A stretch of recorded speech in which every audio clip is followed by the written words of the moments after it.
Si certains circuits courts sont déjà installés, d'autres sont encore en train de se créer, comme ici, dans cette exploitation de vaches laitières. Donc ici, on est au milieu du bâtiment d'élevage où on a tous les animaux. Fabrice Aigron s'occupe avec son frère de 100 vaches. Il vient de s'associer avec 19 éleveurs de la région pour monter leur propre laiterie. Pas d'intermédiaire avant la vente, ils se chargeront eux-mêmes de la transformation du lait. Nous, on veut travailler sur nos coûts de production.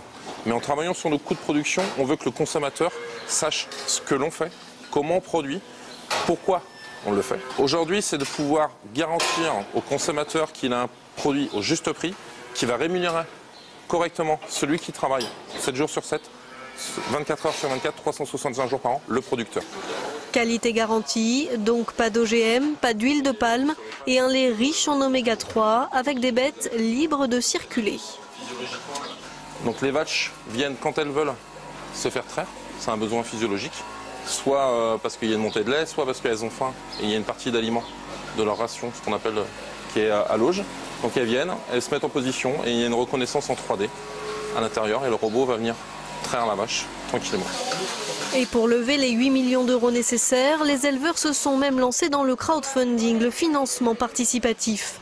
20% de la somme venue d'entreprises ou de particuliers via Internet. Certains sont devenus actionnaires, pour d'autres, la rémunération a été plus originale, parrainer un veau.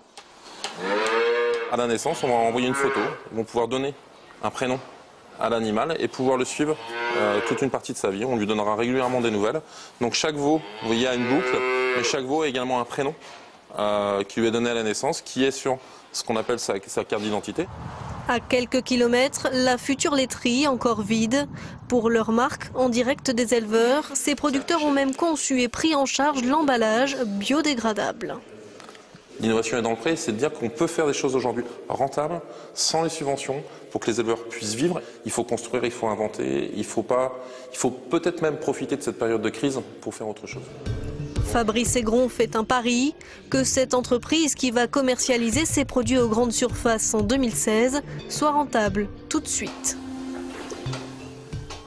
Alors, ce sont quelques initiatives, il y en a sans doute d'autres, mais ils ont